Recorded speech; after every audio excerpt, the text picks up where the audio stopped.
بسم اللہ الرحمن الرحیم۔ گزشتہ ہفتے رمضان کا جو مقصد ہے، اس کا جو مفہوم ہے، اس کے اوپر آپ سے گفتگو ہوئی تھی۔ آج میں چاہتا ہوں کہ رمضان کے لیے ہمارے پاس کیا عملی پروگرام ہے، اس موضوع پر تھوڑی سی بات ہونی چاہیے۔ ان رمضان میں ہم کیا کریں؟ قرآن کی تلاوت، تراویح، روزے کی مشقت، بھوک پیاس، اس کے دن اس کے رات، اس سے ہم بھرپور فائدہ کس طرح سے اٹھائیں؟ جس چیز کے لیے اللہ تعالیٰ نے ہمیں یہ مہینہ دیا ہے، اس کو سیٹ کر لیں، پہلے سیٹ کر لیں جی، سیٹ کر لیجیے، بول کے پہلے چیک کر لیں کریں۔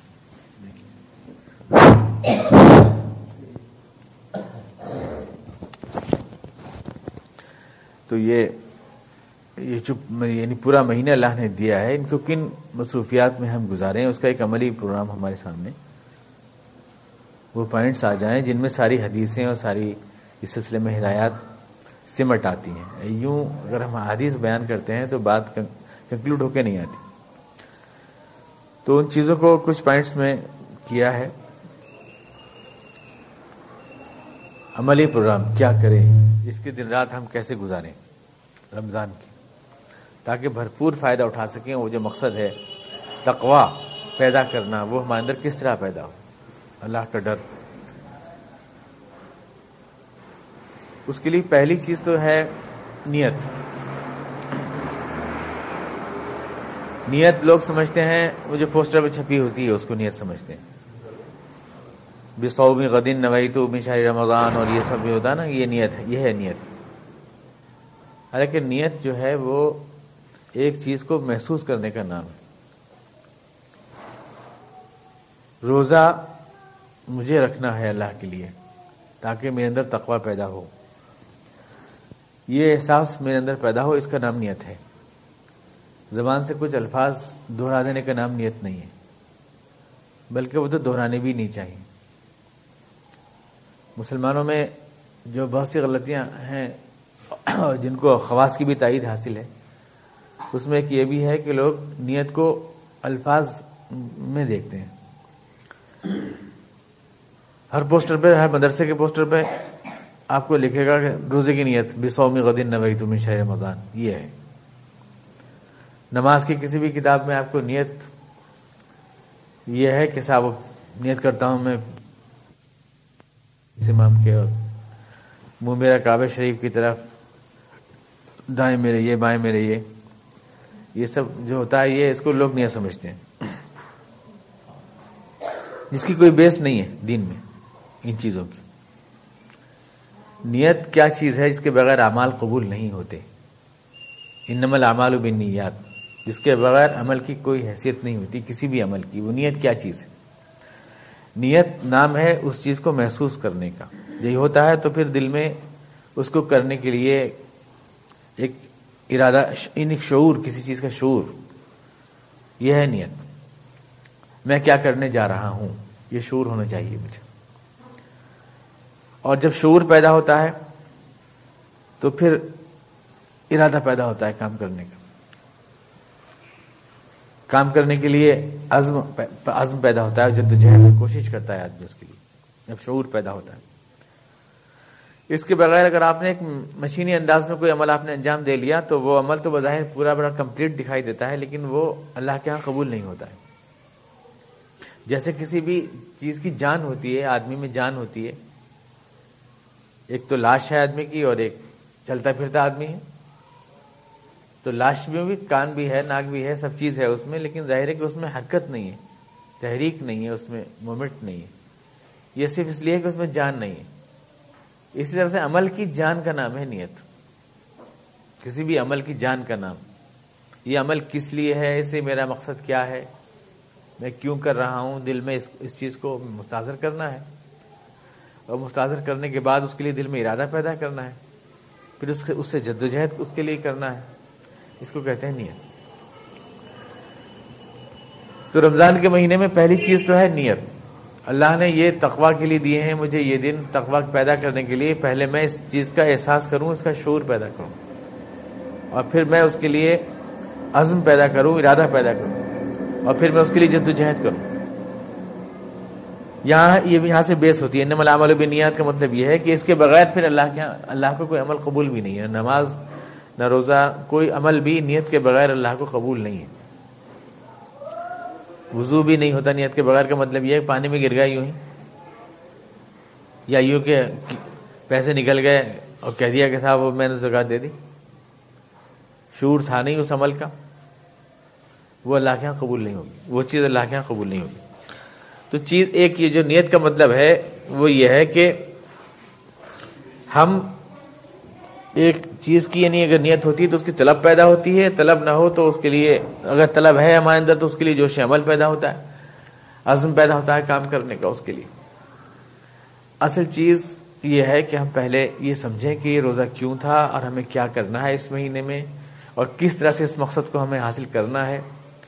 اس کی پوری پلاننگ جو ہے اس کا نام نیت ہے۔ اب ایک کسی دن بھی آپ، یعنی جو اللہ نے میرے پر چیزیں فرض کی ہیں، جو اللہ کے رسول نے مجھے بتائی ہیں، جو خود میں نے اس مہینے کے لیے پروگرام سیٹ کیا ہے، اس کو مجھے کس طرح سے روح بکار لانا ہے، یہ چیز ہے۔ اس کو کسی دن بھی بیٹھ کر آپ ایک سیٹنگ کریں، پروگرام بنا لیں، پورا ایک گوشوارہ جیسے کسی کاروبار کا بنتا ہے بنا لیں، مجھے اس مہینے میں کیا کیا نیکیاں کرنی ہیں، کس طرح سے کرنی ہے، کس طرح انجام دینا ہے۔ یہ چیز ہے کہ پورے ارادے یا پورے شعور کے ساتھ اور پورے جذبے کے ساتھ اس عمل کو انجام دیں، تو اس میں جان پڑ جاتی ہے، جیسے کسی مردے میں جان پڑ جاتی ہے، اس عمل کے اندر جان پڑ جاتی ہے۔ یہ چیز ہے پہلی چیز جو رمضان کے مہینے میں آپ سے چاہیے اللہ تعالیٰ کو۔ دوسری چیز ہے قرآن کریم۔ رمضان کی ساری چیزیں جو ہیں وہ گھومتی ہیں قرآن کے آس پاس، کیونکہ یہ قرآن شریف کے نزول کا مہینہ ہے، اس لیے ساری عبادتوں کا منشا اور مقصد ہے قرآن کریم کو زندہ کرنا ماحول کے اندر۔ روزہ بھی اسی لیے ہے، جیسے پچھلے ہفتے میں نے عرض کیا تھا آپ سے، اور تراویح بھی اسی لیے ہے کہ تراویح میں آپ قرآن کریم کے الفاظ سن لیتے ہیں اور روزے میں آپ اس کی پریکٹس کرتے ہیں، تو اس کی ساری سرگرمیاں جتنی بھی ہیں رمضان کی، یہ قرآن کریم سے جڑی ہوئی ہیں، قرآن کریم کے تعلق سے ہیں۔ لہٰذا ہمارے وقت کا بیشتر حصہ اس مہینے میں قرآن کے لیے صرف ہونا چاہیے۔ دوسرا پروگرام جو رمضان کا ہے وہ یہ قرآن کے لیے پورا، یعنی بیشتر حصہ ہمارے ٹائم کا پڑھیں، ہم تلاوت کریں اس کی، یا سنیں اس کو، ہم کوئی بھی شکل ہو، ہمارا حصہ ٹائم کا، وقت کا، وہ قرآن کی نظر ہونا چاہیے۔ پھر یہ کہ جو سنا ہے ہم نے اسے سمجھیں ہم۔ صحابہ کرام کو تو یہ سہولت حاصل تھی کہ جو پڑھتے تھے یا سنتے تھے وہ ان کے لیے سمجھنے کے لیے الگ سے سسٹم بنانے کی ضرورت نہیں تھی، لیکن ہم لوگ چونکہ عربی جانتے نہیں ہیں، اس لیے قرآن کریم کے الفاظ تو ہم سن لیتے ہیں تراویح کی وساطت سے۔ پورا قرآن، ایک تراویح کا ایک فائدہ یہ ہے کہ ہم سن لیتے ہیں اس میں، لیکن یہ کہ اس میں کیا کہا ہے اللہ نے، ہمیں کیا پیغام دیا ہے، ہم سے اللہ تعالیٰ کیا چاہتا ہے، یہ چیز ہمیں نہیں ملتی کیونکہ ہم اس زبان کو نہیں جانتے۔ صحابہ کرام کو اس کے لیے الگ سے انتظام کرنے کی ضرورت نہیں تھی، لیکن ہمیں اس کے لیے الگ سے انتظام کرنے کی ضرورت ہے کہ ہم یہ بھی دیکھیں کہ اس میں اللہ تعالیٰ نے کہا کیا ہے۔ اگر یہ قرآن کا مہینہ ہے تو یہ قرآن کو سمجھے بغیر مکمل نہیں ہو سکتا۔ جیسے میں نے عرض کیا ہے کہ نزول قرآن کا یہ مہینہ ہے، قرآن کریم اس میں نازل ہوا ہے، اور روزہ بھی اسی سلسلے میں ہے، اور تراویح تو خیر آپ جانتے ہیں اسی الفاظ کو پڑھنے کا نام ہے۔ تو پھر دوسری جو ایکٹیویٹی ہے رمضان کی وہ ہے قرآن کریم۔ نیت تو خیر جان ہے ہر چیز کی، پلاننگ اس کے لیے، منصوبہ بندی، وہ ارادہ، وہ عزم پیدا کرنا دل میں۔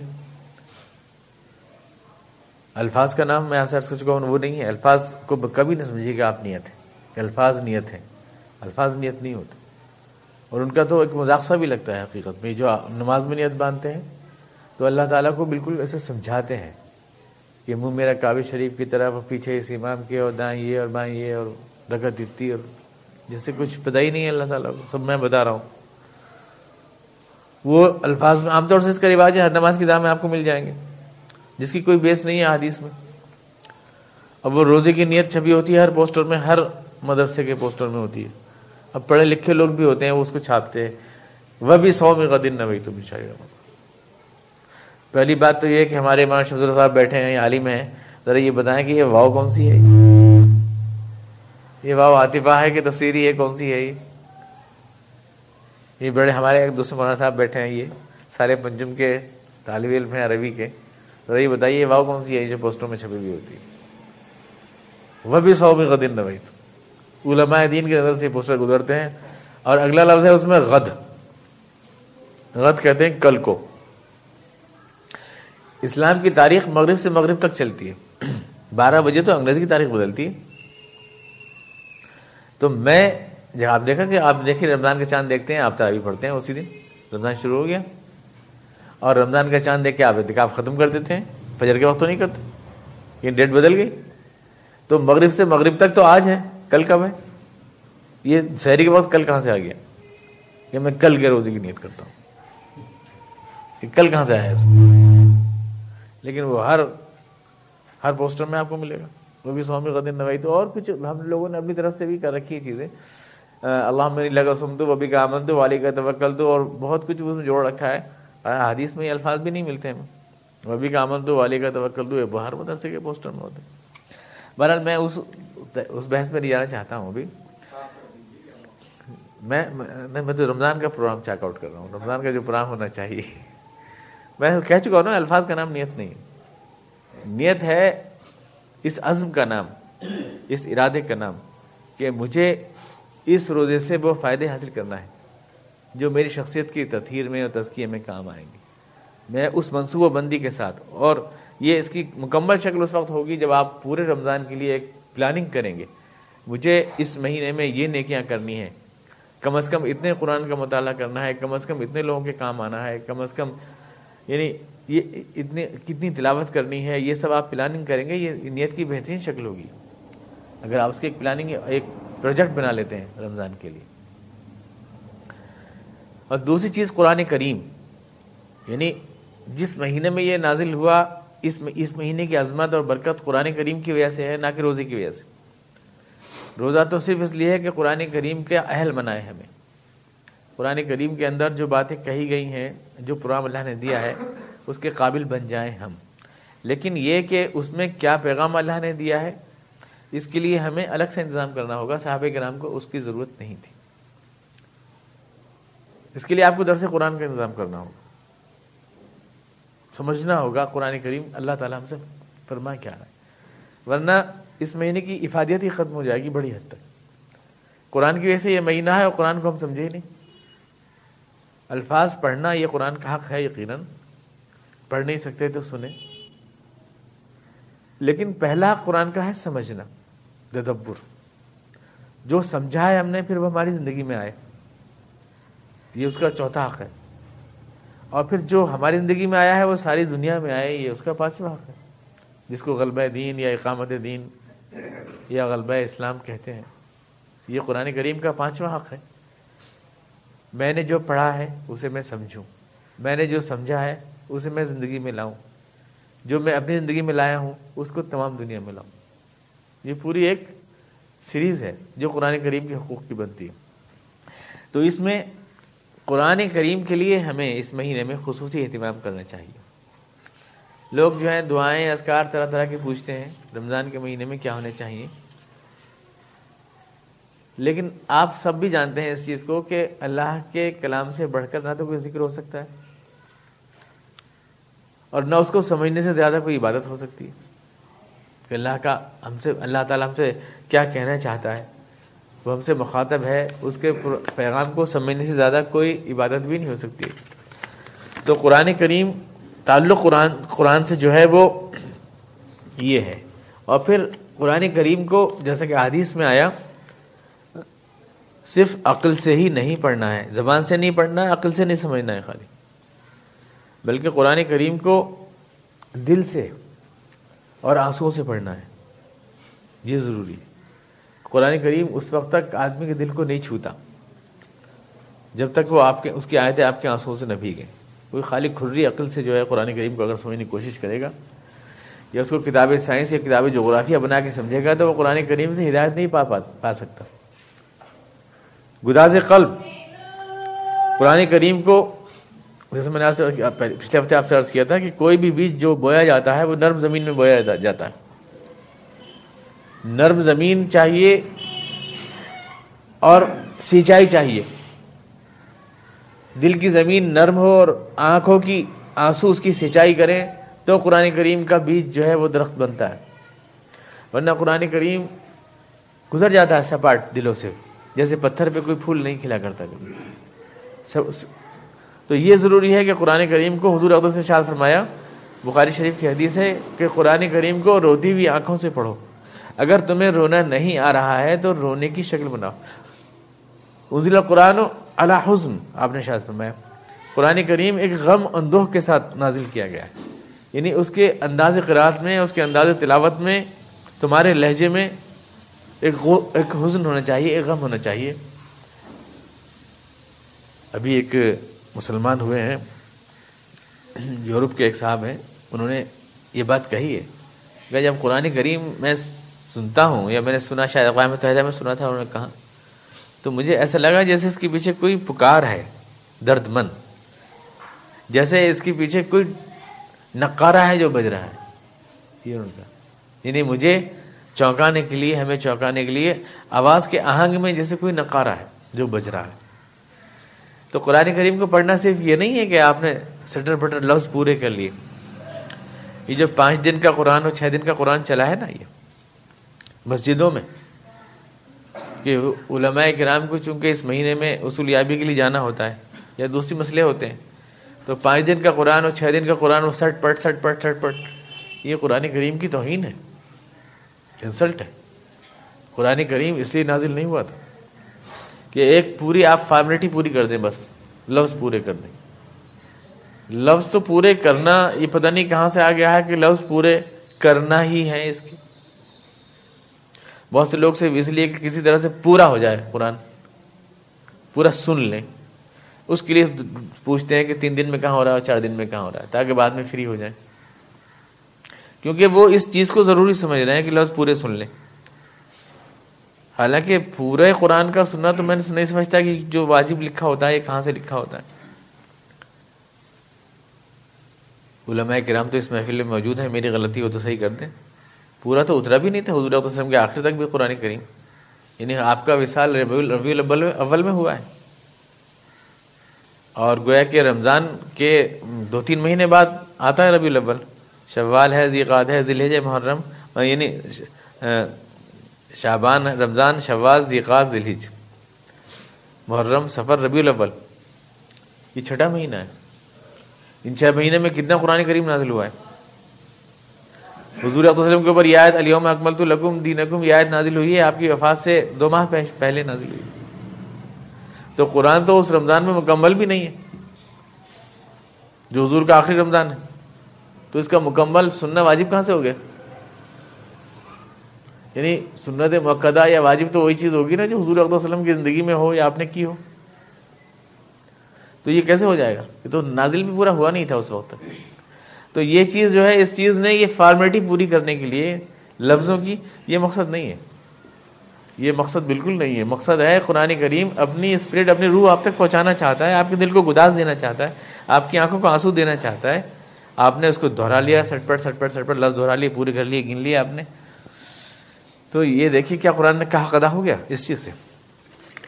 تو دوسری چیز جو اس مہینے میں ہے وہ ہے تعلق بالقرآن، کہ آپ کا زیادہ وقت جو ہے قرآن کے ساتھ گزرے. جب یہ رمضان کا مہینہ ہے، پڑھیں اسے، پڑھ نہیں سکتے ہیں تو سنیں اس کو کسی سے. اس سے الفاظ سے تعلق آپ کا ظاہر ہوتا ہے، لیکن خالی الفاظ کا تعلق کافی نہیں ہے، بلکہ اسے سمجھیں، اور جو سمجھیں وہ زندگی میں لائیں، اور جو لائیں ہیں زندگی میں وہ دوسری زندگی میں لائیں. اور اس کو ایسے پڑھیں جیسے میں نے آپ کو حدیث بتائی کہ ایسے جیسے اللہ آپ کو دیکھ رہا ہے یا آپ اللہ کو دیکھ رہے ہیں. جیسے اللہ آپ کے سامنے حاضر ہے، قرآن کریم سامنے موجود ہے، اور آپ اس کا قرآن، اس کا کلام روتی آنکھوں سے اسی کے سامنے پڑھ رہے ہیں. اس طرح سے پڑھیں، تب قرآن کریم ہدایت بنے گا. گداز قلب والوں کے لیے ہدایت بنتا ہے.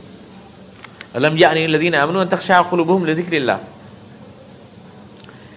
ایمان والوں کے لیے کہ دل پگھل کیوں نہیں جاتے اللہ کے لیے؟ کیا ابھی تک وہ وقت نہیں آیا؟ الم یعن الذین آمنوا ان تخشع قلوبہم لذکر اللہ. رمضان کا دوسرا پروگرام یہ ہے. تسبیحات وہ اس کا تو انشاءاللہ وہ بھی بات آ رہی ہے، لیکن یہ کہ دوسرا پروگرام رمضان کا یہ ہے کہ آپ قرآن کریم سے جتنا جڑ سکتے ہیں، اس کے لفظوں سے، اس کے معنی سے، اس کی آہنگ سے، اس کے جذبے سے، وہ اس مہینے میں جڑنے کی کوشش کریں. جو بھی آپ کو وقت ملتا ہے خالی، اسے قرآن کریم کے لیے کام ملائیں. تیسری چیز ہے قیام لیل. جو اسلام کی اصطلاح ہے وہ قیام لیل ہے، تراویح نہیں ہے. من قام رمضان ایمانا واحتسابا غفر له ما تقدم من ذنبه، اللہ کے رسول نے ارشاد فرمایا ومن صام رمضان ایمانا واحتسابا غفر له ما تقدم من ذنبه. قیام رمضان. اب تراویح کا جو سسٹم ہے اس بحث میں جانا نہیں چاہتا ہوں، 8 اور 20 کی بحث میں، لیکن یہ کہ اس کی وجہ سے ہم کچھ قرآن سن لیتے ہیں، لفظوں کو سن لیتے ہیں، قرآن کریم کے الفاظ ہم تک پہنچ جاتے ہیں تراویح کے وساطت سے. یہ اس قیام رمضان کا ایک فائدہ ہے، لیکن قیام کی قسم وہی نہیں ہے صرف جس کو ہم تراویح کے نام سے جانتے ہیں، جس کو ہم نے اب جاننا شروع کیا ہے تراویح کے نام سے. یہ لفظ جو ہے دور رسالت میں تو نہیں تھا، اب ہم نے جاننا شروع کیا ہے اس کو تراویح کے نام سے. لیکن قیام لیل کا اصل جو حصہ ہے وہ ہے 1/3 شب جو آخری ہوتی ہے. جیسے آپ نے رات کے 3 حصے کیے ہیں، تو جو آخری تہائی ہے رات کی، اصل میں قیام لیل کا وہی حصہ جو ہے زیادہ مطلوب ہے. وہ اس وقت جو ہے اللہ کے بہت قریب محسوس کرتا ہے آدمی اپنا، فضا پہ خاموشی اور سکون چھایا ہوتا ہے. اور قرآن کریم میں کہا گیا متقین وہ ہوتے ہیں جو المستغفرین بالاسحار ہوتے ہیں. ہوتا ہے نا، روزہ جو ہے متقین کے لیے ہے، قرآن بھی متقین کے لیے، ہدی للمتقین. اور متقین بتایا وہ ہے جو المستغفرین بالاسحار، جو صبح کے یعنی رات کے پچھلے پہر میں اٹھ کر اللہ سے اپنے گناہوں کی معافی مانگتے ہیں. المستغفرین بالاسحار وہ ہیں المتقین. تو جو وقت مطلوب ہے وہ اصل میں ہے آخری تہائی شب. حضور اقدس صلی اللہ علیہ وسلم جن چیزوں کو آپ تراویح کے نام سے آج جانتے ہیں، ان نوافل کو بھی آپ اسی وقت پڑھا کرتے تھے. تہجد کے وقت پڑھتے تھے، اور وتر بھی آپ تہجد کے ہی وقت پڑھتے تھے.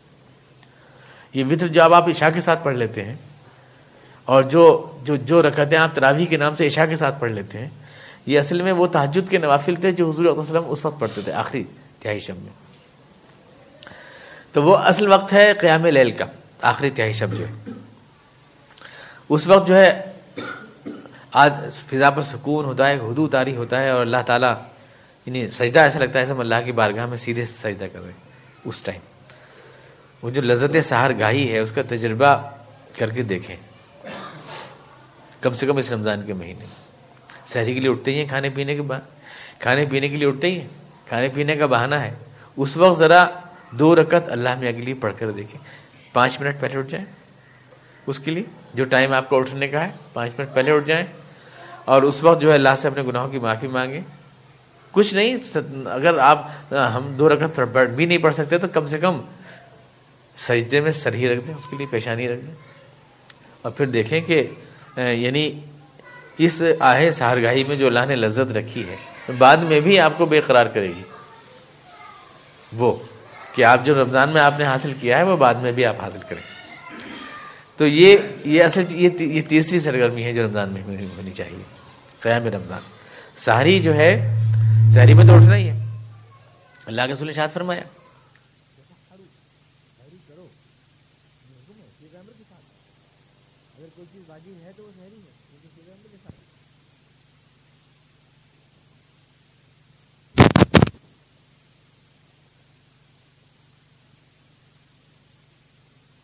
کلام ہے. اللہ کے رسول فرما رہے ہیں تسحروا، اور انہیں کلام ہے، جو واجب ہے اس میں کلام ہے. تو سحری میں تو ہمیں اٹھنا ہی ہے. فرق ما بیننا و بین صیام اہل الکتاب اکلۃ السحر. حضور نے ارشاد فرمایا عیسائیوں میں ہمیں فرق یہی ہے کہ وہ سحری نہیں کھاتے اور ہم سحری کھاتے ہیں. وہ سحری اس بات کی علامت ہے کہ ہم روزے کو ترک دنیا نہیں سمجھتے ہیں. سحری اس بات کو انڈیکیٹ کرتی ہے کہ ہم روزہ ہمارے ہاں ترک دنیا کا نام نہیں ہے یا ترک خواہش کا نام نہیں ہے، بلکہ خواہش ہے ہمارے اندر کھانے کی، اس لیے ہم اٹھ رہے ہیں. بدہضمی نہیں ہو گئی جو کھانے کو دل نہیں چاہ رہا ہمارا. سحری اس بات کو ظاہر کرتی ہے ہم صرف اللہ کی وجہ سے رک رہے ہیں. جب رکے ہیں تو صرف اللہ کے حکم کی وجہ سے رکے. وہ حدیث بار بار آپ نے سنی ہے کہ حضور نے ارشاد فرمایا صلی اللہ علیہ وسلم کہ میری امت خیر پر رہے گی جب تک وہ افطار میں جلدی کرتی رہے گی اور سحری میں تاخیر کرتی رہے گی. اب تو یہ ایک نئی بدعت یہ شروع ہوئی ہے کہ وہ یہ احتیاطی منٹ ہوتے ہیں، 5 منٹ کے بعد گولا ہوتا ہے اور 5 منٹ پہلے سحری کا گولا ہوتا ہے. یعنی صراحتاً حضور اقدس وسلم کے ارشادات کی مخالفت تو لوگوں نے کمر باندھ لی ہے. میری امت خیر پر رہے گی جب تک وہ افطار میں جلدی کرے گی، وہ کہتے نہیں آپ کو 5 منٹ بعد کرائیں گے. میری امت خیر پر رہے گی جب تک وہ سحری میں تاخیر کرتی رہے گی، وہ کہتے ہیں کہ ہم. اور پھر لوگ یوں سمجھتے ہیں کہ کوئی لائن آف ڈیمارکیشن ہے، بہت شارپ ایک دم گولا ڈھم، ادھر روزہ تھا ادھر روزہ نہیں ہے.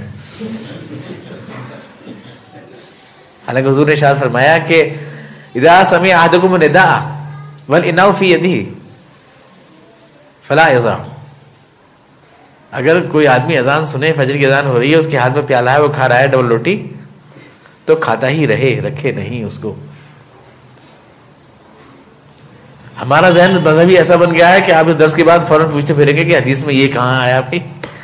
لوگ یہ کہیں گے یہ کیا سنا دی مولانا، نئے کہاں سے آتے ہیں نکال کے. ہمارا جو مذہبی ذہن بنا ہے وہ اس طرح کا بنا ہے کہ ہم نے اس کا کینونائزیشن کر دیا ہے مذہب کا. بہت زیادہ مذہبی رسمیات جو ہیں ان کو بہت زیادہ اہمیت ہے، ان کو بہت زیادہ اہمیت دی جا رہی ہے، اس کی جو اسپرٹ ہے اس کو اہمیت نہیں دی جا رہی. تو یہ بتانے کے لیے تھا یہ اصل میں افطار میں جلدی اور سحری میں تاخیر کہ اے اللہ اگر ہم کھا نہیں رہے تھے، رکے ہوئے تھے، تو اس لیے رکے ہوئے نہیں تھے کہ ہمارا دل نہیں چاہ رہا تھا، دل تو بہت چاہ رہا تھا. جو ہی روک ہٹی ہم ٹوٹ پڑے. اور ہم جو سحری میں رکے ہیں کھانے سے تو اس لیے نہیں رکے کہ اب ہمارا دل بھر گیا تھا. دل تو بھرا نہیں تھا پر تو نہیں روک دیا تو کیا کرے. تو اللہ کے حکم کی اطاعت کا مظاہرہ کرنے کے لیے تھا یہ چیز کہ ہم افطار میں جلدی کریں اور سحر میں تاخیر کریں. تو سحری تو ہمیں کھانا ہے، جب سحر میں اٹھنا ہی ہے ہمیں رات میں ضروری ہے، اللہ کے رسول نے ارشاد فرمایا، تو ہم اسی ٹائم بڑی آسانی سے رمضان میں تو یہ کام کر سکتے ہیں. قیام لیل جو ہوتا ہے، اللہ سے اپنے گناہوں کی معافی مانگ سکتے ہیں، چند منٹ ہاتھ پھیلا سکتے ہیں اس کے سامنے، توبہ و استغفار کر سکتے ہیں، ایک نئی زندگی کا احساس کر سکتے ہیں، ایک نئی ایمانی زندگی کا احساس کر سکتے ہیں اس مہینے میں. عام دنوں تو سوتے رہتے ہیں، خراٹے لیتے رہتے ہیں، پر اس مہینے جاگتے ہیں. اور تو ایک ہمیں سہولت اس مہینے میں یہ حاصل ہے. تو تیسرا پروگرام ہمارا یہ ہے کہ قیام لیل، اس کا خیال رکھیں، قیام لیل کا خیال رکھیں، تعلق بالقرآن، قیام لیل. اور ایک ہے زیادہ زیادہ گناہ سے بچنا اس مہینے. آپ جانتے ہیں بونس ٹائم ہے، اس میں نیکی 70 گناہوں کی ملتی ہے، مطلب بہت مبارک اور مقدس اوقات ہیں. تو اس میں گناہ سے بچنا بھی بہت ضروری ہے. نہیں، گناہ بھی 70 سے ملٹیپلائی ہو سکتا ہے، نیکی کی بات نہیں.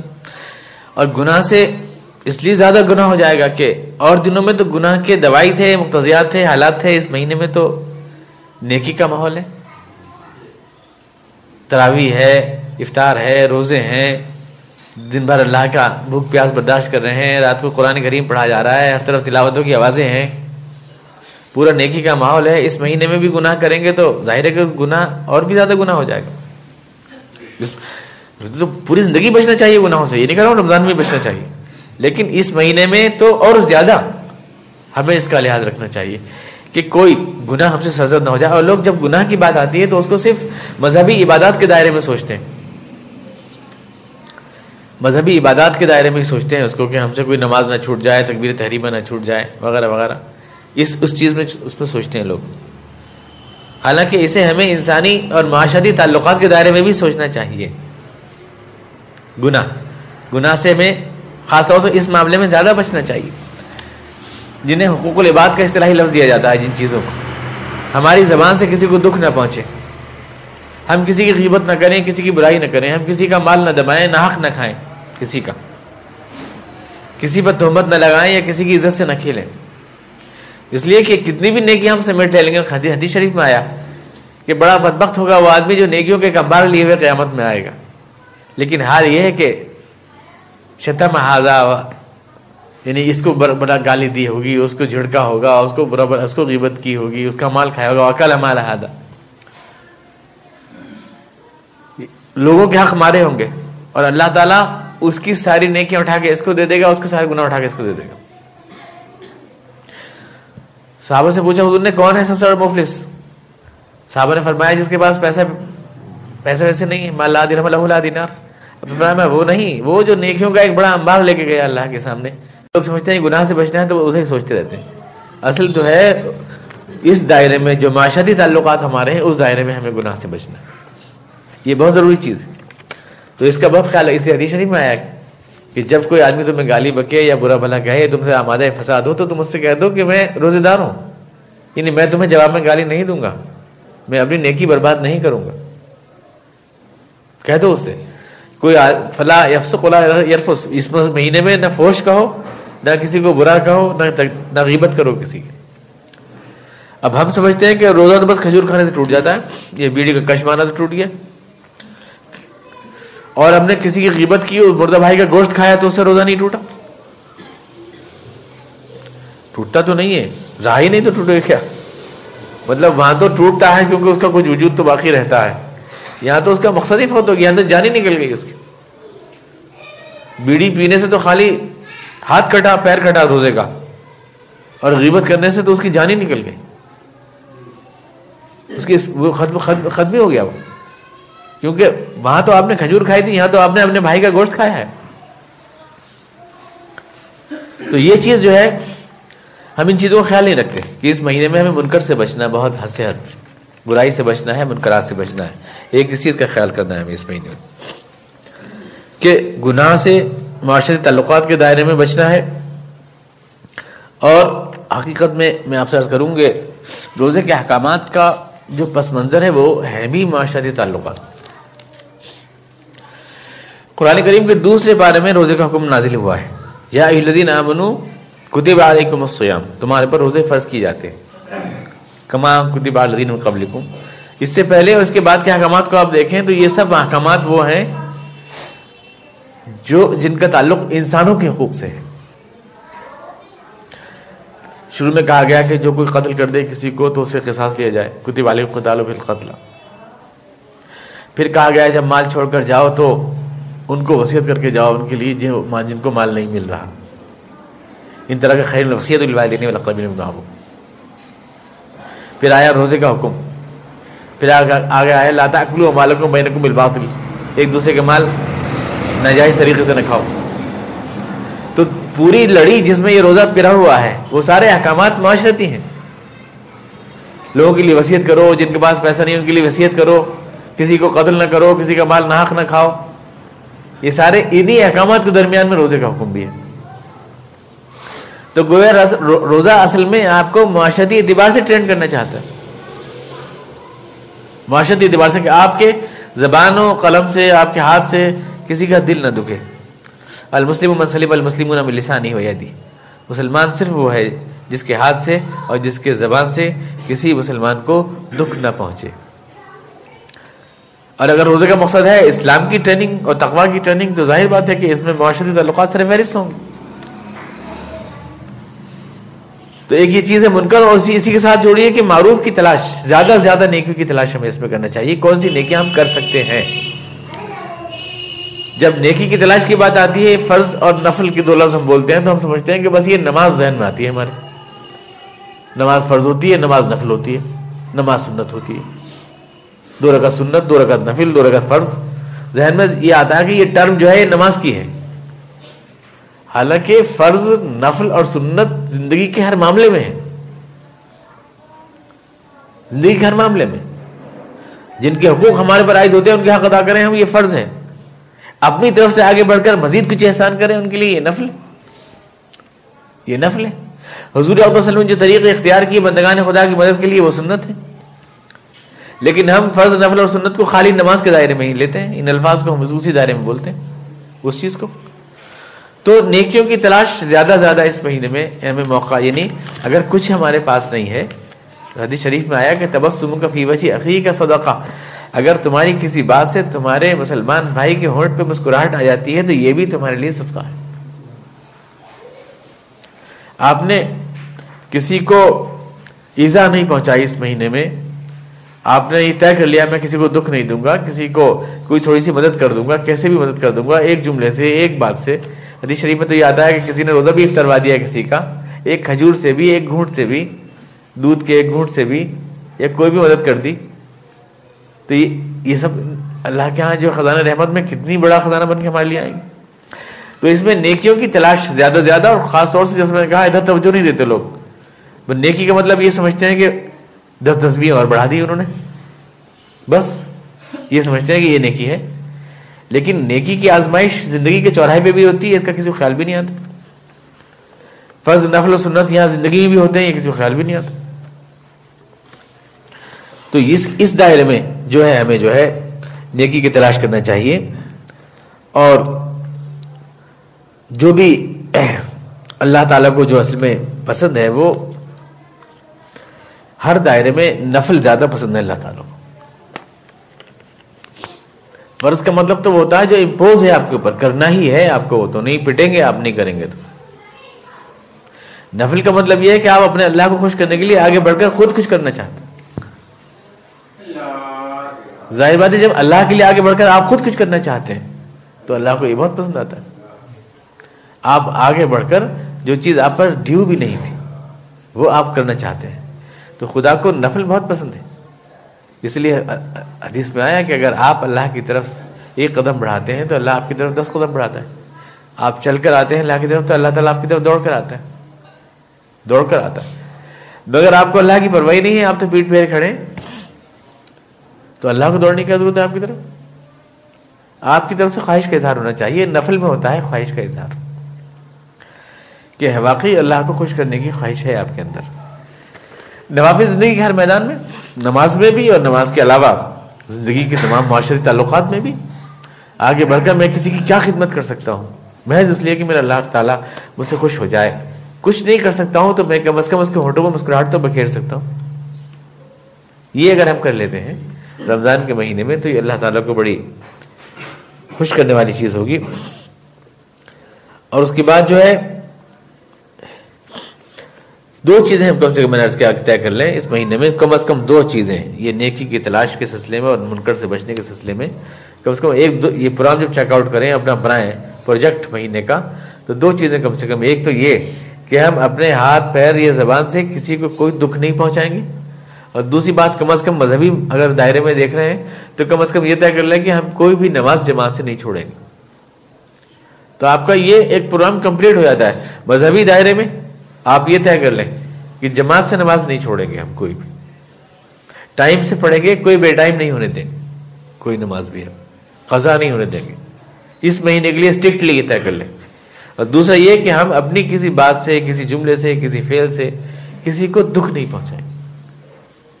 اس مہینے کم سے کم یہ حق ادا کریں گے۔ اپنی اس لسٹ میں جو آپ پروگرام کے لیے بنائیں اس میں یہ جو 2 چیزیں کم سے کم شامل کر لیں، ان 2 چیزوں کو، نیکی کی تلاش، اور ایک چیز ہے اس میں، چھٹی چیز ہے ذکر اور دعا۔ ذکر یوں تو خیر اللہ تعالیٰ کو ہر وقت یاد رکھنے کا نام ہے، کئی بات درس میں آئی ہے۔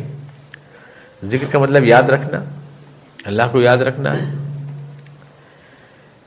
لیکن اس کے ساتھ ساتھ زبان سے بھی اللہ کا نام ہماری زبان پہ بھی آنا چاہیے، کیونکہ زبان پر جو چیز ہوتی ہے وہ دل میں چلی جاتی ہے۔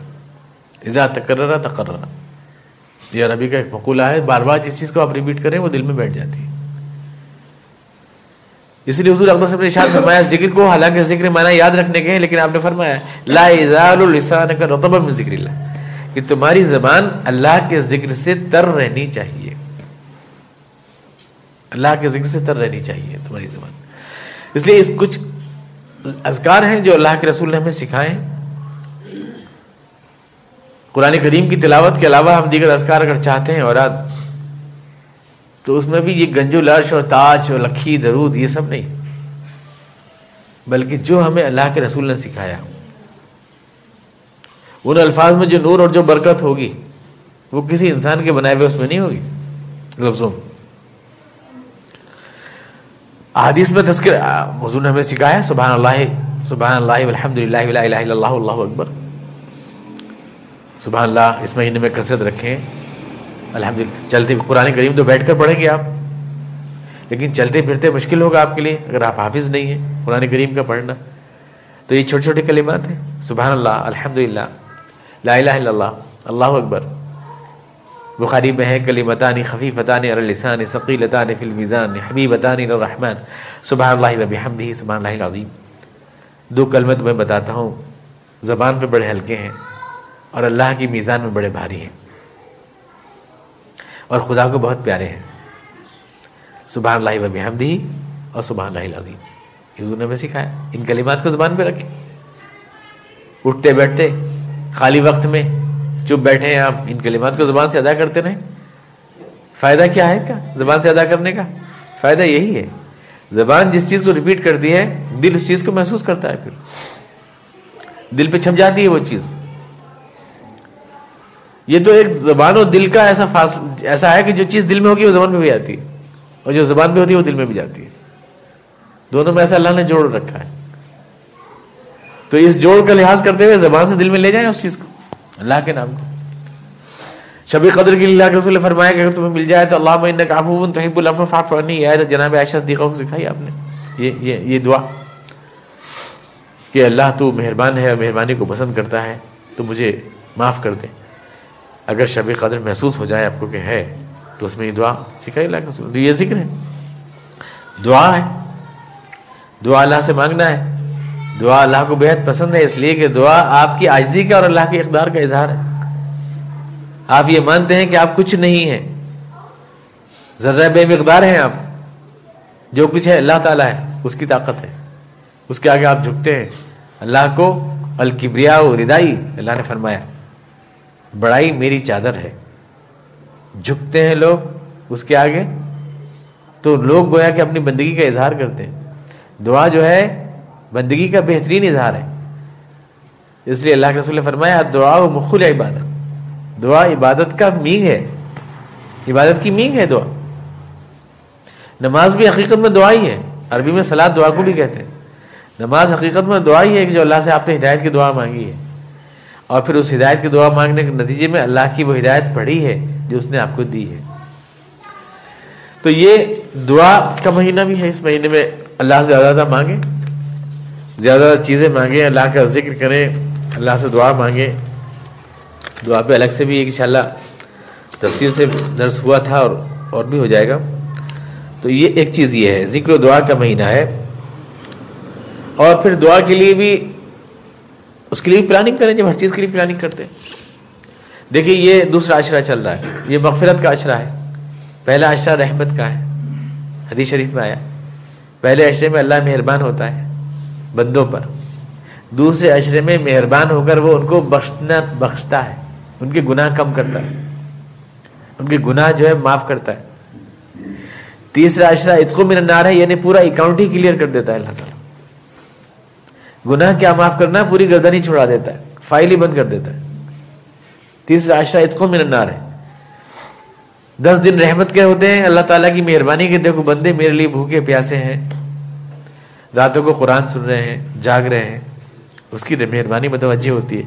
10 دن جب یوں ہی رہتا ہے تو اللہ کی محبت جوش میں آتی ہے، گناہ معاف کرو ان لوگوں کے جو میرے لیے اتنا روئے ہیں، جو میرے لیے اتنا ستائے، یعنی دکھ اٹھا رہے ہیں، گناہ معاف۔ پھر 10 دن تک بندہ اسی حال میں رہتا ہے تو پھر اللہ کا دریا رحمت اور بھی جوش میں آتا ہے، ختم کرو ان کا حساب کتاب، کرو بند ان کو، سارے گناہ ختم کرو ان کے جتنے بھی۔ یہ عتق من النار ہے آخری عشرہ۔ اور آخری شب میں رمضان کی حدیث شریف میں آیا اللہ تعالیٰ بے شمار ان روزے داروں کی بخشش فرما دیتا ہے۔ صحابہ کرام نے عرض کیا کیا وہ شب قدر ہے آخری رات رمضان کی؟ آپ نے فرمایا نہیں، بلکہ اس دن تو مزدوروں کو مزدوری بڑھتی ہے، مزدور کا جب کام پورا ہو جائے تو اس کو مزدوری دے دی جاتی ہے، اس دن مزدوری بڑھتی ہے، وہ لیلۃ الجائزہ ہے، وہ مزدوری بڑھنے کا دن ہے۔ تو جب یوں ہے تقسیم تو پھر دعا میں بھی ایسی تقسیم کرو.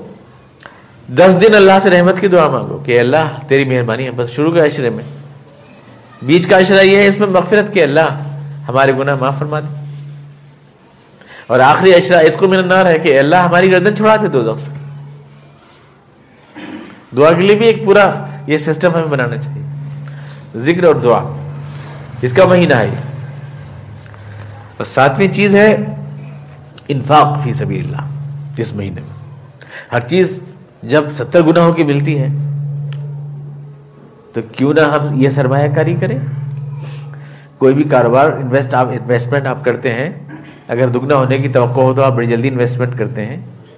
تو جب یہ انویسٹمنٹ کا مہینہ ہے, یہاں 70 گناہوں کے مل رہا ہے آپ کو. 70 تو 70 نہیں ہے, 70 نہیں بے پناہ. میں نے آپ کو بارہا کہا ہے 70 کا مطلب بے پناہ. بے پناہ ہو کہ آپ کو جب مل رہا ہے ایک چیز تو کیوں سرمایہ کاری نہیں کریں گے آپ اس میں. زکوٰۃ لوگ اس لیے اس مہینے میں نکالتے ہیں, اسی لیے کہ ایک تو زکوٰۃ بھی ادا ہو جائے گی, پھر ایک ہم کو جو ہے یہ بونس وہ مل جائے گا, یہ ایڈوانٹیج مل جائے گا جو ہے ہمیں اس کا رمضان کا. تو اس لیے اس میں نکالی جاتی ہے. اس سے ایک نظم بھی بن جاتا ہے, ایک فائدہ یہ بھی ہے, ایک نظم بن جاتا ہے, ایک چیز قاعدے میں ضابطے میں آ جاتی ہے. تو یہ انفاق فی سبیل اللہ کا آدمی جو ہے اللہ کے لیے ٹائم تو دے دیتا ہے, لیکن اللہ کے لیے پیسے نہیں دیے جاتے. اس سے مال سے بہت محبت ہے آدمی کو, بہت زیادہ. اب جب تقویٰ ہے تو اللہ فرما دیا قرآن کریم شروع میں کہہ دیا گیا تقویٰ صرف ان کا ہدایت ہے. قرآن تقوی والوں کے لیے ہدی للمتقین الذین یؤمنون بالغیب ویقیمون الصلاۃ ومما رزقناہم ینفقون. تقوی والے صرف وہ ہیں جو ہمارے دیے ہوئے میں سے خرچ کرتے ہیں اللہ کی راہ میں, ہمارا ہی دیا ہوا. مما رزقنا, ہم نے دیا ہے, انہوں نے نہیں کمایا ہے. ہم نے دیا ہے تو ہمیں مانگنے کا حق ہے.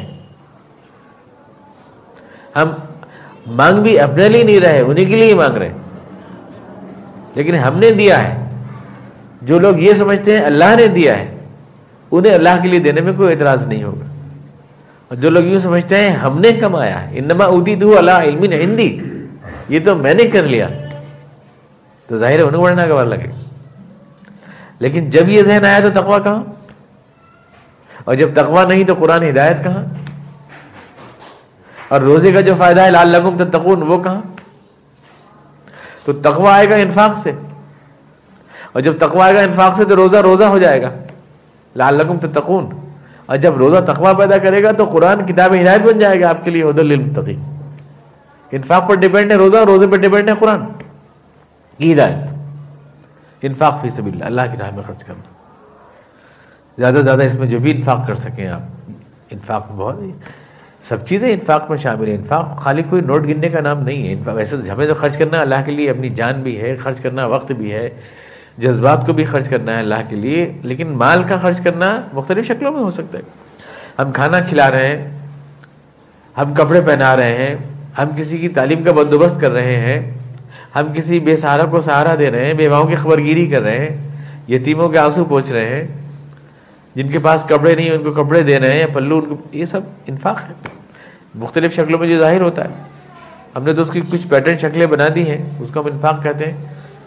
پتہ نہیں وہ انفاق خدا بھی ہے کہ نہیں, لیکن یہ شکلیں جو ہیں جو یعنی اللہ کے رسول نے بتائی, قرآن کریم میں ہے مدات, ان شکلوں میں تمام میں انفاق ہونا چاہیے. یہ تقویٰ کی شرط ہے چونکہ. تو یہ 7ویں چیز ہے. اور پھر ایک چیز وہ بھی ہے جو شب قدر اس مہینے میں ہے. پچھلے تھوڑا سا تذکرہ آیا تھا پچھلے درس میں بھی.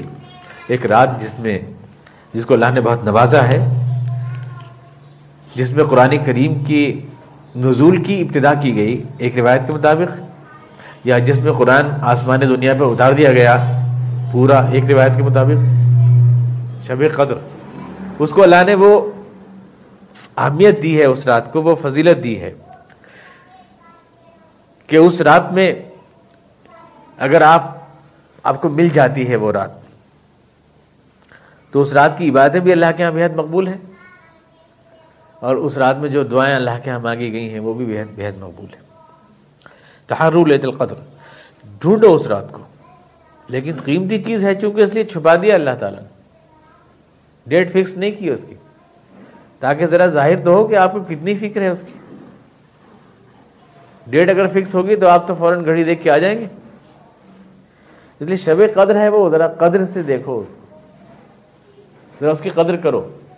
اسے چھپا دیا اللہ تعالیٰ نے، تھوڑے سے اشارے دیے ہیں. حضور صلی اللہ علیہ وسلم نے آخری عشرے میں ڈھونڈو، کسی حدیث میں کہہ دیا آخری 10 دن میں ڈھونڈو. کم سے کم 10 دن تو مل جائیں گے، کم سے کم 10 دن تو آپ کو ہمیں اپنے گناہوں کی معافی مانگنے کے لیے 10 راتیں تو مل جائیں گی. اعتکاف کرو تو اعتکاف سے یہ فائدہ یہ ہے کہ شب قدر ڈھونڈنے میں آسانی ہو جائے گی. مسجد میں 10 دن بیٹھو آخری عشرے میں. خواتین گھروں میں بیٹھے اپنے کونے میں، گھر کے کسی کونے میں. تو ایک اعتکاف کے لیے بھی یہ مہینہ، یعنی اعتکاف نام ہے اس چیز کا کہ ہم تمام چیزوں سے دنیا کے دل ہٹا کر کے کچھ دن کے لیے ایک غار حرا بناتے ہیں. جیسے حضور صلی اللہ علیہ وسلم غار حرا میں تشریف لے گئے تھے، مکے سے دور، بہت دور جا کر آپ خاموش سناٹے میں بیٹھے رہتے تھے. وہاں پر اللہ کی وحی نازل ہوئی، قرآن کریم اس خاموشی میں نازل ہوا. غار حرا ہمیں اس قابل بناتا ہے کہ ہم قرآن کریم کو اخذ کر سکتے ہیں. خدا کے سارے پیغمبروں کو غاروں میں بٹھایا گیا، نہیں بٹھایا گیا. موسیٰ علیہ السلام صحرائے سنائی کے غاروں میں بٹھائے گئے، طور پہاڑ کے غاروں میں بٹھائے گئے تو توریت ان کو ملی. عیسیٰ علیہ السلام جو ہے وہ غاروں میں بٹھائے گئے تو انجیل ان کو ملی. حضور صلی اللہ علیہ وسلم غار حرا میں تھے تو وہاں آپ کو قرآن کریم ملا. اس کا مطلب تمام دنیا سے کٹ کر یکسو ہو کر کسی خاموش فضا میں اللہ سے جڑنا، یہ چیز ہے جو ہمیں اس قابل بناتی ہے کہ ہم قرآن کریم کے قابل بن سکیں. اس لیے قرآن کریم کو دل پہ نازل کرنے کے لیے ضروری ہے کہ ایک غار حرا ہم بنائیں اپنی. مسجد میں نہیں بیٹھ سکتا ہر آدمی، 10 دن نہیں بیٹھ سکتا، تھوڑی دیر گھر میں بیٹھ سکتا ہے. مسجد میں جائے تو یہ نیت کر سکتا ہے کہ اتنا وقت میں نے اللہ کے لیے دے دیا ہے، یہ اس میں بیٹھ کر مراقبہ سوچ سکتا ہے کچھ دیر بیٹھ کر، وہ اس کے لیے اعتکاف ہے. لیکن چاہیے یہ، جیسا میں نے پچھلے ہفتے کیا تھا کہ یہ خاموشی کا مہینہ ہے، خاموشی غور و فکر کا مہینہ ہے. خاموشی جو ہے اصل میں جب آدمی خاموش ہوتا ہے تو وہ بیکار نہیں ہوتا ہے، بلکہ وہ کچھ سوچ رہا ہوتا ہے، غور و فکر کر رہا ہوتا ہے. جو زیادہ بول رہا ہوتا ہے، زیادہ شور مچ رہا ہوتا ہے تو اس وقت آدمی کو سوچ نہیں رہا ہوتا ہے. تو یہ تفکر تدبر کا اور سوچنے کا مہینہ اگر ہے، ہم نے اس کو لاؤڈ اسپیکروں کا مہینہ بنا دیا. وہ ہنگامہ، وہ دھاڑ دھاڑ، وہ شور، وہ گولے. اب یہ گولے سحری افطار کے، یہ کفر کی دیواروں کو تو ڈھا نہیں سکتے کہ لوگ. یہ تو وہ گولے الگ تھے جو قیصر و کسریٰ کے محلات کو ڈھاتے تھے. یہ گولے صرف گرمی افطار اور گرمی سحر کے کام میں آتے ہیں. یا پھر وہ نعتیں اور قوالیاں خواتین کی سنتے ہیں ہم لوگ، تو اس میں وہ آہے سحر گاہی کی جو لذت کی میں نے بات کہی وہ کہاں سے ملے؟ اس وقت تو سرولی آوازوں میں جو ہے رمضان کا مہینہ بڑی برکتوں کا ہے، آپ سن رہے ہیں، حالانکہ وہ بڑی حرکتوں کا ہے. فرشتے اس پریشانی میں ہیں کہ یہ عذاب میں لکھیں کہ ثواب میں لکھیں. نامحرم کی آواز ہے اور رمضان کی برکتیں بیان ہو رہی ہیں. تو ہم نے اس کو لاؤڈ اسپیکر کا مہینہ بنا دیا. یہ خاموشی کا غور و فکر کا مہینہ ہے. ہمیں غار حرا چاہیے اس مہینے میں. اس لیے اعتکاف اور شب قدر کی تلاش کا ہمیں حکم دیا گیا. کم از کم گھر میں ہی رہ کر شب قدر کی تلاش کر لیں، گھر میں خاموشی کے ساتھ بیٹھ جائیں. مسجد میں نہیں جا سکتے ہیں، ہر آدمی تو بیٹھ نہیں سکتا، لیکن جن لوگوں کو اللہ توفیق دے تو حکم یہ ہے کہ آپ 10 دن بیٹھیں، کم 3 دن بیٹھیں، اور شہر سے کسی ایسی دور جگہ جا کر بیٹھیں، سناٹے میں، جنگل میں. یہ حکم کیوں ہے؟ اس مسجد میں افضل ہے جو آبادی سے دور ہو اعتکاف کرنا. یہ کیوں ہے حکم؟ اس لیے کہ غور و فکر آپ کو چاہے. تو ایک چیز یہ ہے کہ اعتکاف کا یہ اور شب قدر کا مہینہ ہے، اس میں جو ہے کچھ دن کے لیے 3 دن کی مل جائے، 1 دن کو مل جائے، مسجد میں 1 رات مل جائے، کم سے کم کچھ نہ کچھ ٹائم، یا 1 رات پوری نہیں تو کچھ ٹائم. اس میں جزوی اعتکاف، لیکن کچھ ضرور چاہیے. اور شب قدر کی تلاش.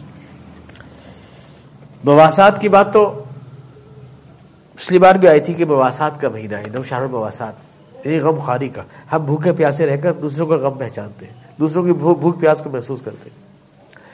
اس مہینے میں ہم اس کیفیت کو سمجھ سکتے ہیں، لہٰذا ان کو ساتھ پوری طرح سے ان کو تعاون کرنے کا، ان کے کام آنے کا. اس لیے حدیث میں آیا کہ کسی کو ایک گھونٹ پانی پلا دو کچھ نہیں کر سکتے ہو، تو ایک کھجور، ایک دودھ کا ایک گھونٹ، کچھ بھی. یعنی حدیث میں آتا ہے کہ حضور صلی اللہ علیہ وسلم جو ہے اس مہینے میں بارش کے ہوا کی طرح سے فیاض ہو جاتے تھے. جو تو آپ تھے سراپا سخاوت تھے آپ، لیکن اس مہینے میں آپ بارش کی ہوا کی طرح ہو جاتے تھے، کھلے ہوئے بالکل ایک دم. تو اس مہینے میں مٹھی کھولیں اپنی، بندگان خدا کے لیے مواسات اور ہمدردی اور غم خواری کا مہینہ یہ. اور آخری چیز ہے اس مہینے کے لیے جو پروگرام میں ہے، سب سے آخری اور سب سے مین اور اہم، وہ ہے دعوت الی القرآن. لیکن روزے میں تو یہ ہے کہ آپ نے کسی کا روزہ کھول دیا، کھلوا دیا، افطار کرا دیا، تو اس کے روزے کا ثواب آپ کو مل جائے گا. اتنا ہی ثواب آپ کو مل جائے گا جتنا اس کو ملا روزے میں. یہ حدیث پاک ہے. لیکن اگر آپ نے کسی کو قرآن کی راہ پر لگا دیا، نیکی کی راہ پر لگا دیا، تو اس کی تو ساری نیکیوں کا ثواب آپ کو مل جائے گا. یہ تو نیکی کی سرمایہ کاری ہے، انویسٹمنٹ ہے. آدمی دوسرے کے ساتھ حکم کے مواسات کا مہینہ ہے، سلوک کرنے کا مہینہ، لیکن انسان کے ساتھ سب سے بڑا سلوک یہ ہے کہ یہاں کے دکھ اور یہاں کی اذیتیں آپ کسی سے بچا رہے ہیں، بہت اچھی بات ہے، لیکن ہمیشہ کے دکھ اور ہمیشہ کی اذیتوں کی راہ سے اسے بچا رہے ہیں، یہ تو بہت بڑا احسان ہے اس کے ساتھ. ہمیشہ کی کامیابی کی راہ پہ اسے لے جا رہے ہیں آپ، ہمیشہ کی جنت کی نعمتوں کی راہ اس کو آپ دکھا رہے ہیں آپ. یہ سب سے بڑا احسان ہے انسان کے ساتھ. اور جب آپ یہ کرتے ہیں تو آپ اس کی ساری زندگی میں ساری نیکیوں میں شریک ہو جاتے ہیں.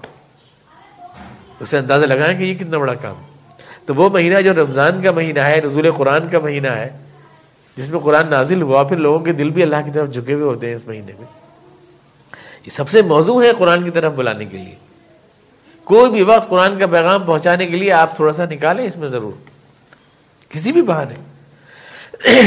افطار پارٹی کریں تو اس میں کچھ دیر کے لیے قرآن کریم، کسی سے ملنے جائیں تو رمضان کے حوالے سے اس کے عنوان سے کچھ قرآن کی بات. اپنے عزیزوں اور رشتہ داروں کی لسٹ بنائیں کہ 5 دوستوں کی کہ ان کو 10 منٹ 5 منٹ قرآن کی بات پہنچانا ہے، اتنی دیر پہنچانا ہے.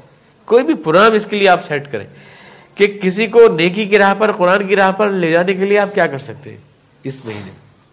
یہ ہے اصل سرگرمی جو مین ہے، سب چیزوں کی نچوڑ. سب انفرادی نیکیاں ہیں، ایک نیکی پلٹ کے آتی ہے. 1 روپیہ تو 1 روپیہ کمائے گا نا، لیکن یہ جو نیکی ہے یہ آپ کو ساموہک پوری ایک اجتماعی طور سے نیکی کمانے کا راستہ ہے. یہ اجتماعی ہمارے حضور صلی اللہ علیہ وسلم جو نیکیاں کمائیں، آپ تو بڑے فائدے میں رہے حضور صلی اللہ علیہ وسلم. ہم جتنا بھی قیامت تک حشر تک لوگ لاکھوں آ رہے ہیں، کروڑوں اربوں پیدا ہوں گے، ساری نیکیاں جتنی کمائیں گے اتنی ہمارے حضور کے اکاؤنٹ میں جائیں گی. آپ کی نیکیوں کا تو کوئی شمار ہی نہیں ہو سکتا ہے. ہم بھی وہی راستہ کیوں نہ اپنائیں؟ ہم 10 آدمیوں کو نیکی کی راہ پہ چلاتے ہیں اور وہ 10 100 کو چلاتے ہیں اور 100 1000 کو چلاتے ہیں، تو ہمارے اکاؤنٹ میں تو نیکی کا ڈرائنگس آنی شروع ہو جائیں گی. وہ ایم وے والوں نے چلائی تھی اسکیم کہ وہ یوں اور یوں کر کے وہ اسپیسنگ کر رہے تھے، وہ 10 سے 100 100 سے 1000 1000 سے 1 لاکھ. یہاں تو کہاں تک پہنچے گی آپ نیکی سمجھ بھی نہیں سکتے. یہ دعوت الی القرآن کا جو راستہ ہے، آپ تھوک میں اگر نیکی کمانا چاہتے ہیں تو اس سے بڑھ کے کوئی راستہ نہیں ہے. اور رمضان سے بڑھ کر کوئی مہینہ اس کے لیے موضوع نہیں ہے اس کے اسٹارٹ کے لیے، کیونکہ نزول قرآن کا مہینہ بھی ہے اور اس میں دل اللہ کی طرف جھکے ہوئے بھی ہوتے ہیں، دل مائل ہوتے ہیں نیک بات سننے کے لیے، دل گداز ہوتے ہیں. تو یہ ایک عملی پروگرام. پچھلی بار تو یہ تھا کہ رمضان کیوں ہے، اور آج یہ کہ اس تقویٰ کو، اس چیز کو ہم کیسے حاصل کریں، کن سرگرمیوں سے حاصل کریں. یہ چیزیں جو میں نے آپ کو 10 8 9 10 11 چیزیں بتائیں، ان چیزوں کو میں سمجھتا ہوں کہ رمضان کے لیے بڑا مکمل عملی پروگرام ہے. اللہ تعالیٰ مجھے بھی توفیق عطا فرمائے اور آپ حضرات. اللہم صلی علی محمد اللہم بارک علی محمد